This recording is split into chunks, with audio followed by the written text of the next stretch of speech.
Yo tout le monde, bienvenue sur DBTN, vos vidéos sur Dragon Ball. Aujourd'hui on va parler de Super Dragon Ball Heroes. On en avait déjà parlé cette semaine puisqu'il y avait ce fameux prédiction de Baba.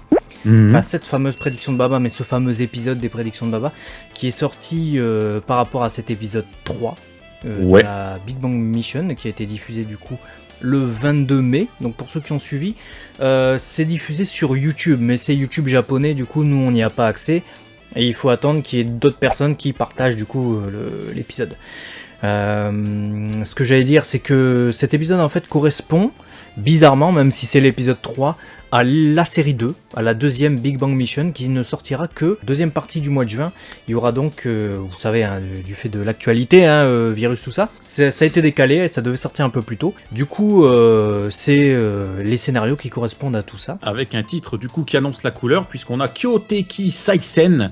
Voilà, la revanche des ennemis, voilà, des redoutables ennemis, un peu plus ou moins. Teles et Bojack. Pas de surprise, hein, on s'attendait du coup à voir les deux ennemis des films respectifs numéro 3 et numéro 9 de Dragon Ball Z, qui sont, rappelons-le, de base non canon, et de toute façon, Super Dragon Ball Heroes n'a pas pour vocation à respecter le canon, pas canon, c'est vraiment un produit dérivé, je préfère qu'on le redise. Ça c'est vu. Et d'ailleurs on va revenir dessus dans l'épisode, hein, puisqu'il y a des trucs à dire, notamment au sujet de certaines répliques qu'on entend dans l'épisode. On va expliquer un peu les trucs.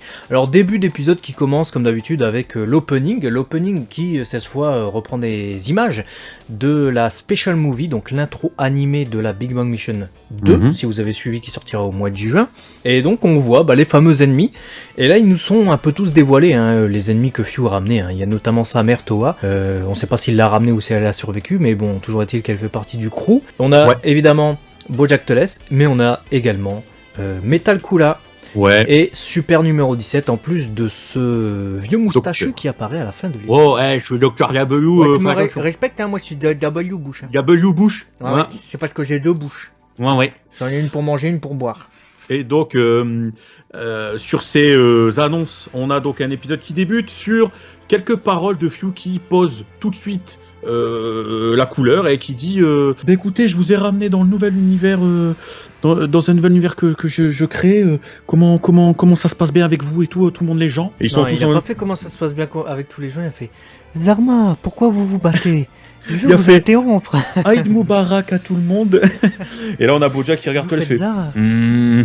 J'aime pas ta tête. Une réplique d'ailleurs qui a étonné pas mal de monde. Saiyan. Voilà, ah t'es un Saiyan toi, et du coup il va se taper contre Teles. Alors effectivement, si on suit le 9ème film de DBZ, Bojack n'a rien contre les Saiyans. Absolument pas, il s'en bat les steaks. Donc ceux qui ont dit ça, effectivement, vous avez relevé une réplique juste. Après, on peut peut-être se dire que comme il a été vaincu par Goran, il a affronté Vegeta également, peut-être qu'il se dit que les Saiyans ils sont trop forts et c'est des nuisances à son plan, donc... C'est très certainement ça. Après, il faut pas se prendre la tête de ouf avec SDBH, vous le savez. Je pense que c'est ça. Déjà, Teles et Bojack qui se tapent sur la tête, et un Teles qui résiste à Bojack.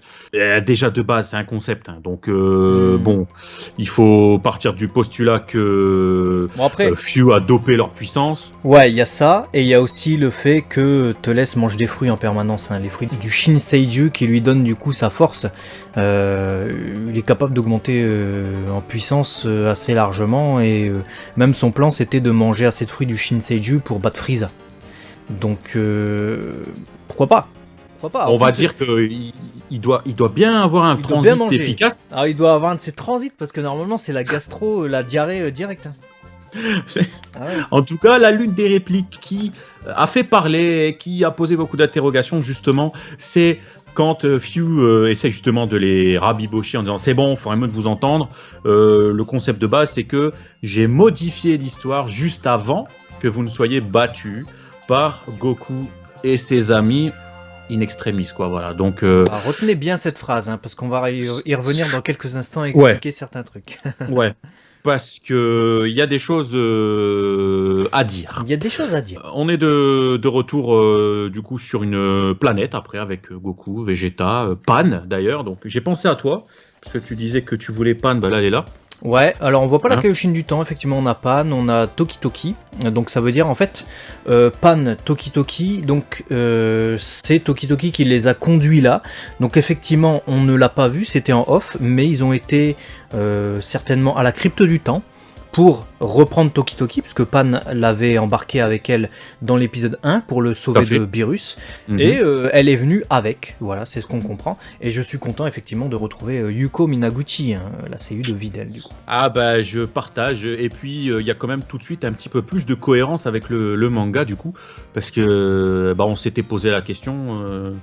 aussi de se dire bon quand est-ce qu'on va suivre ce passage où Pan était présente, donc là bah, c'est bien, ça me... Ouais, pour ceux qui suivent le manga Super Dragon Ball Heroes, effectivement ils vont rencontrer Fyu en compagnie de Pan, hein. Donc il y a Vegeta, Goku, Trunks, enfin Xenotrunks et Pan, là elle était partie dans l'épisode 1, donc on se disait oh, qu'est-ce qu'ils foutent dans l'épisode promotionnel, tu vois, et dirait que c'est un perso féminin, alors on la skip, c'est quoi j'aime pas.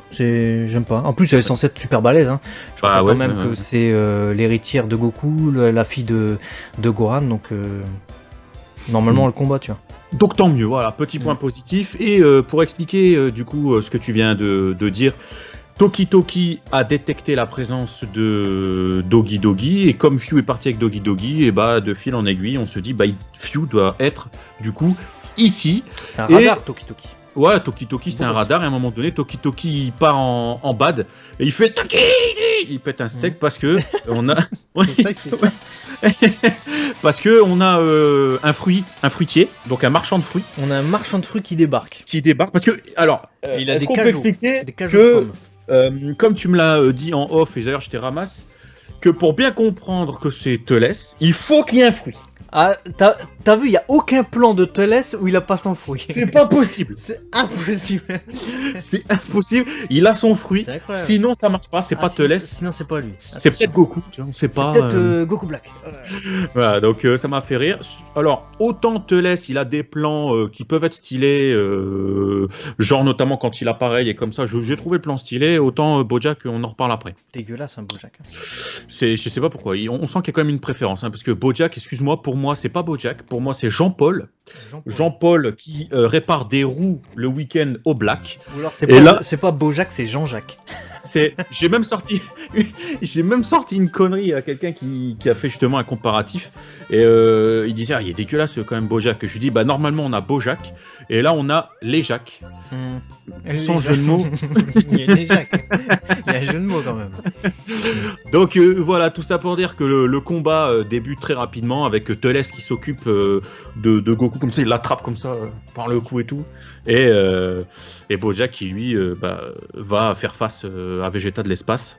Et là on voit d'ailleurs à ce moment-là quand même les Super Saiyan Blue arriver, et c'est tout de suite justifié par une aura rouge malfaisante qui tout de suite te fait comprendre que Fyu a dopé aussi de ouf leur puissance, parce que sinon bon. Arrivé à ce moment-là de l'épisode, je me suis dit ok, parce que c'est vrai que c'est un jeu vidéo, c'est Super Dragon Ball Heroes, et je me suis plus à regarder cet épisode en fait. Je me suis dit putain c'est débile, ils se battent contre des Super Saiyan Blue, Teles, Bojack et tout, mais ils ont été power up, l'autre il mange des fruits sacrés qui lui donnent une énergie à chaque fois qui correspond à toute l'énergie qui a été prise sur une planète, donc c'est comparable à Molo finalement, hein, qui absorbe l'énergie des planètes. Lui c'est à travers les fruits, donc faut qu'il mange quand même beaucoup de fruits, hein, faut le savoir. Je me suis dit bon ok, et puis je me suis dit c'est ça, dans un jeu vidéo, pour justifier le retour d'ennemis et pour avoir le retour d'anciens ennemis, tu peux utiliser des scénarios comme ça. C'est simple, c'est bête, mais ça passe. Et c'est là que je me suis dit, en termes de fanservice, ils le font comme ça, et comme c'est un jeu vidéo, et que ça serait pareil que Xenoverse en fait. Ça, voilà, tu l'acceptes. Mais c'est vrai que si tu prends le manga et que tu dis, ok, je fais une suite à l'histoire, et que tu essaies de nous remettre des persos comme ça, et que tu nous fais des explications de ce type, ça irait pas. Ça irait pas. Je suis tout à fait d'accord avec toi, et d'ailleurs, ne criez pas au scandale si jamais on vous dit qu'il faut accepter cette version de jeu vidéo. Ce postulat de prendre un ennemi ou une personne qui a une tendance à être mauvaise et le faire aller dans le côté obscur de la force pour doper sa puissance, ça c'est déjà vu. Ça se fait depuis toujours. Ça se fait depuis toujours, donc... Comme tu l'as dit, c'est simple, mais voilà, donc ça explique pourquoi Super Saiyan Blue, blabla, on dit allez, ne commencez pas à vous dire ouais, c'est pas normal. Et c'est pas canon, donc j'ai envie de dire. Et puis, alors c'est pas canon, et en plus de ça, les forces de combat, à la fois dans Dragon Ball Super et à la fois dans du coup l'aspect non canon, les jeux vidéo qui exploitent ça, sont illogiques déjà depuis très longtemps. Donc faut rester, si vous voulez des trucs des forces de combat logiques, l'œuvre originale. Et puis c'est les adaptations animées Dragon Ball Z. À la limite Dragon Ball GT, qui, même s'ils partent dans des forces de combat absurdes, évidemment, c'est des très hauts niveaux, reste dans l'ensemble plutôt cohérente, on va dire. Ouais, je suis... Dans l'ensemble, dans l'ensemble, c'est plutôt 17, cohérent. Si tu regardes, on est là. Et on retrouve juste après donc ce combat qui commence à bien prendre. On a l'arrivée de Few avec son air menaçant qui est en train d'observer Pan qui protège Toki Toki et Trunks qui est en PLS face à Few. Bon, il s'exclame juste en disant ouais c'est bien, ça vaut le coup en fait de les rendre plus puissants, ils vont me servir, blabla, un mouvement de panique. Et là on se retrouve avec Goku et Vegeta Xeno aux enfers. Ambiance lave, magma et tout ce que tu veux, et il y a Papy Vieillard qui s'est fait tout beau. D'ailleurs, si j'ai un truc à dire sur cet épisode, outre la réplique sur laquelle on va revenir dans quelques instants, c'est le fait qu'il y ait Xeno Goku, Xeno Vegeta qui se mettent, ils vont débuter un combat, ils se mettent juste au-dessus de la lave. Voilà. Qu'est-ce qui va pas chez vous, les gars? Alors je me suis dit, putain, il doit être drôlement confiant. Je me suis dit, parce que si le mec est trop fort et il les pousse dans la lave, c'est fini. Donc, c'est fini, et puis... Ils sont confiants, tu vois, ils se prennent pour Broly, ils se sont dit, je vais m'entourer d'un bouclier de ki, je vais... Tu vois Et surtout qu'en plus de ça, même sans aller à se dire, allez, on va finir dans la lave. Excuse-moi frère, ils sont à 30 cm de la lave, et l'animation nous montre quand même les bulles qui font... Juste, tu te prends ça dans ta botte, ta botte, elle fait... Et t'es brûlé, frère. Donc bon, même le Dr W est plus haut, si tu regardes, au niveau vis-à-vis de la lave, que les deux. Donc effectivement, t'as raison de souligner qu'ils sont chauds. Balek de la lave. Pour eux, c'est de l'eau. Ils en boivent tous les matins, je suis sûr. C'est sûr, c'est voilà, ça. Et là, on a du coup Dr W. Il parle pas trop. Il a pas envie de se casser la tête à parler trop. Il fait une réplique. Ouais. Il a dit une réplique et ça a mis tout le monde à terre. C'est-à-dire que on s'attendait à ce que ce soit le Dr Willow, parce que Dr W, on a fait une prédiction de Baba là, on parlait un peu de ça. Et il y a ce plan où on voit son œil qui, moi, me rappelle justement cet œil rouge qu'on voit dans le deuxième film, qui est celui justement du Dr Willow, qui permet de surveiller toute sa forteresse et qui est un clin d'œil à 2001, l'Odyssée de l'espace. Donc déjà, je me suis dit, ah, Dr Willow. Et là, je reconnais pas la voix de Koji Nakata, donc c'est pas Koji Nakata son seiyuu, donc c'est-à-dire c'est pas la voix du Dr Willow. Je me dis bon. Et puis il dit, ouah, bande de sales singes, qu'est-ce qui vous arrive? Je sais plus ce qu'il dit exactement, mais il dit ça, il traite les Saiyans de singes. Voilà. Dr Willow ne connaît pas les Saiyans. Il a jamais vu Goku dire qu'il était un Saiyan, puisqu'il l'a combattu à l'époque dans le film, c'est période des Saiyans justement, mais il n'y a pas les Saiyans qui débarquent sur Terre, etc. Il n'y a pas Vegeta, tout ça. Et Goku, c'est un terrien pour lui, tu vois. C'est l'homme le plus fort du monde d'ailleurs, le titre de ce film, du monde, donc c'est la Terre. Donc qui c'est ce mec? En plus, il est doublé par un seiyuu qui s'appelle Masafumi Kimura, et qui a, à ma connaissance, jamais fait aucun personnage de Dragon Ball. Tu sais qu'à un moment donné, je me suis dit, c'est le frère du Dr Aichi? Bah écoute, peut-être le frère, parce qu'il y en a qui ont théorisé, est-ce que ça serait pas le Dr Aichi, mais c'est pas son seiyuu non plus. Donc... Tu sais, genre il veut se venger des Saiyajin, genre c'est son frère. Le Dr Aichi, on l'a déjà vu sous sa forme humaine en plus, donc il ressemble à ça, donc c'est pas la même apparence, c'est pas le même seiyuu non plus. Qui c'est ce mec? Mais bon, tu vois, barbe blanche, moustache blanche, Dr Aichi, il ressemblait un petit peu à ça aussi dans le remake. Ouais, mais il était beaucoup plus rond, Laichi, et c'est vrai, moi j'ai pensé à ça aussi, je me suis dit, Laichi, est-ce que ça pourrait être lui? Ils ont encore changé le seiyuu pour la deuxième fois, mais ça serait bizarre, Ouais, mais il aurait appelé Dr R, ou tu vois, un truc, pour ensuite faire, je suis Laichi, là, W. Alors, j'ai pensé à deux trucs, alors, soit, effectivement, c'est le Dr Willow, mais ils ont changé son seiyuu, ce qui explique du coup le plan sur l'œil, pour faire référence au fait... Voilà, quand il est dans sa carcasse d'acier, il y a le même œil qui surveille. Ou alors, c'est le roi Tsufour. Parce que vous savez très certainement que Baby, dans Dragon Ball GT, est issu des cellules du roi Tsufour, notamment. Et vu que là, il fait une référence aux Saiyans en les insultant de singes, c'est vraiment qu'il doit vouer une certaine haine envers les Saiyans. Bah oui, c'est ça qui me guide vers les Tsufour, en fait, plus que sur le Dr. Willow, qui, à la base, s'en bat les couilles des Saiyans. C'est pas son... Il connaît pas, donc... Voilà. Donc le fait de traiter de singes, ils arrivent, surtout Goku et Vegeta, ils arrivent, ils ont pas de queue. C'est pas comme si il avait pris un trait de caractère physique pour les traiter. Donc ouais, il y a un truc qui fait que si c'est Tsufour, ça peut être le roi aussi. Le frère de machin, ou le roi, ou quelqu'un... Pourquoi pas, ça pourrait être intéressant, hein. Je veux dire, de toute façon, on est dans un produit dérivé. Donc après, tout est permis, entre guillemets. Même si l'œil a plus tendance à nous rappeler Willow quand même. Donc je sais pas. C'est Willow et un Tsufour qui ont fusionné. Ouais, c'est bizarre. En tout cas, ce qu'on peut dire... c'est que l'épisode est plutôt sympa à regarder, plutôt agréable, malgré une réplique de Goku qui peut encore embrouiller les esprits, notamment quand il dit « C'est toi Tolès ?» Alors que je rappelle quand même que c'est censé être le Goku qui a vécu les aventures Dragon Ball Super, hein. Il est devenu Super Saiyan Blue, il a rencontré Jiren, ce qui a du coup conduit à ce qu'on avait vu contre Earth. Du coup, si c'est le Goku Dragon Ball Super, c'est le Goku qui a vécu les aventures soit de la série Dragon Ball Z, soit de l'œuvre originale, tu vois, même si c'est du non-canon. Donc il a pas rencontré Thalès, normalement. Et Vegeta, pareil. Hein. Et Vegeta n'a pas dû, ce Vegeta-là n'a pas dû rencontrer Bojack, normalement. Bah ouais, puis il fait, t'inquiète, Trunks, c'est Bojack, c'est un casse sur ta tête. Ouais. Tu fais, non, les deux, ils sont pas censés D'ailleurs, faire tout ça. Ça m'a étonné, parce que Trunks, il fait, mais c'est qui, lui? Et Vegeta, il fait, ça c'est Bojack, longue histoire, je t'expliquerai. Normalement, ça aurait dû être l'inverse, tu vois. Ça aurait dû être l'inverse, Trunks, il aurait dû faire, moi, j'ai traversé tellement d'époques, j'ai...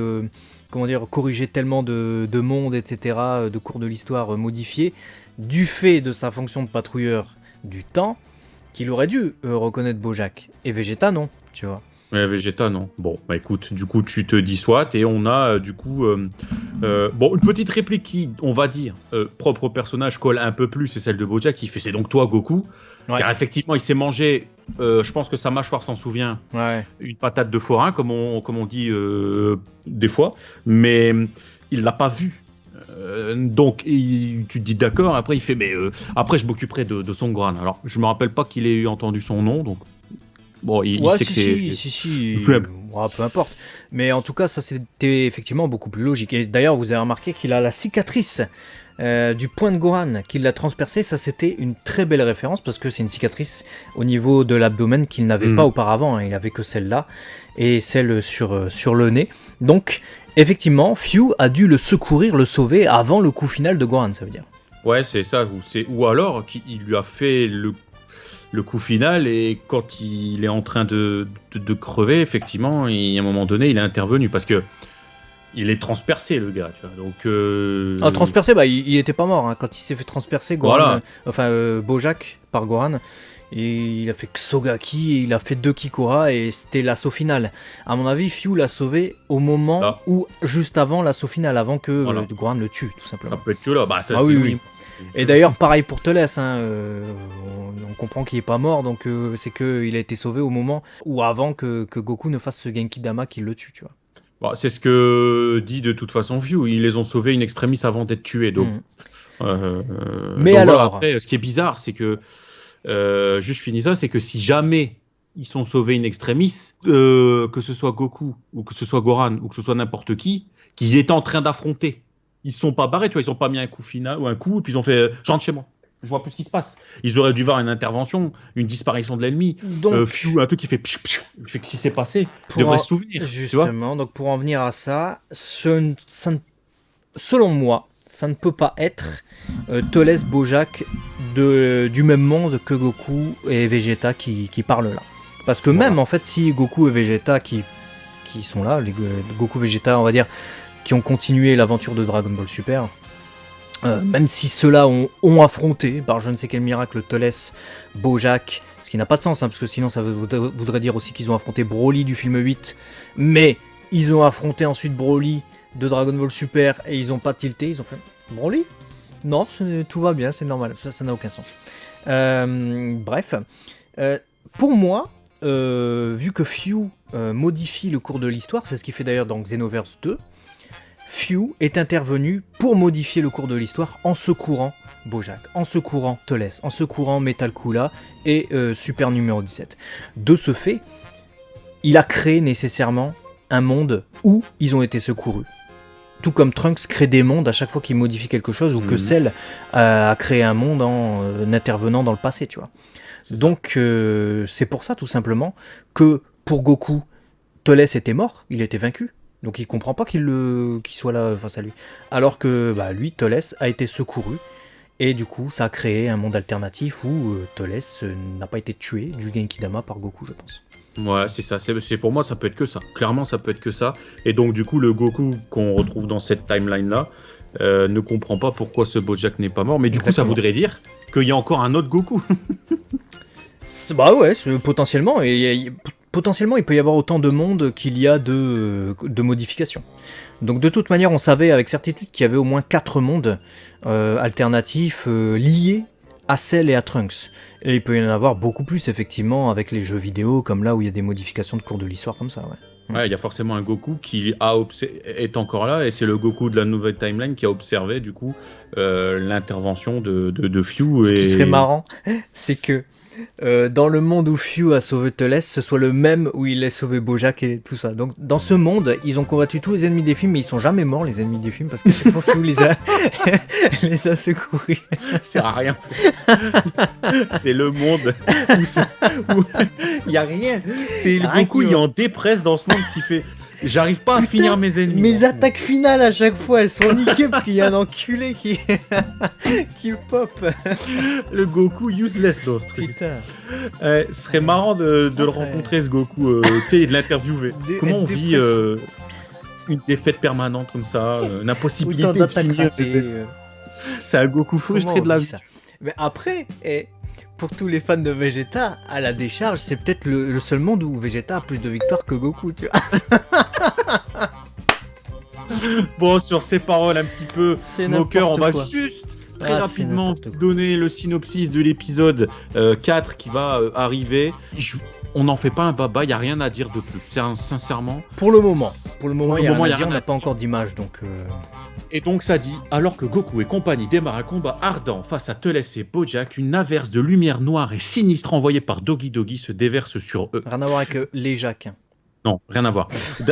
D'un autre côté, Son Goku, Xeno et Vegeta Xeno poursuivent le Dr W. Oui. Dr W évite les attaques qui lui sont envoyées sans la moindre crainte. Quel peut bien être le but de cet homme au sourire effronté? Ce qui est marrant aussi, c'est qu'il soit en enfer, le mec. Ouais. Pourquoi il fait bienvenue en enfer? Genre il se sent chez lui. Alors est-ce que ce serait pas un scientifique défait qui a été ressuscité et qui s'est entraîné ou qui a développé quelque chose aux enfers par vengeance pendant toutes ces années, et du coup qui lors de sa rencontre avec Few est peut-être devenu plutôt un partenaire de plan entre guillemets? Quand je dis un plan, c'est pas un plan... Voilà, plutôt qu'un ennemi ressuscité dont on ne va se servir que de sa puissance. Teles et Bojack typiquement, tu vois. À voir, je sais pas. Parce que pourquoi les enfers? Dites-nous tout ça dans les commentaires, j'ai envie de dire du coup. À vos théories dans les commentaires, effectivement, sur l'identité du Dr W, mais aussi qu'avez-vous pensé de cet épisode, les trucs qui vous ont fait marrer, sourire, ou les trucs qui vous ont déplu, tout ça c'est dans les commentaires, on sera un plaisir de vous lire. A très vite sur DB Times pour de nouvelles vidéos. Et ouais, à très vite, des bisous, ciao. Matane.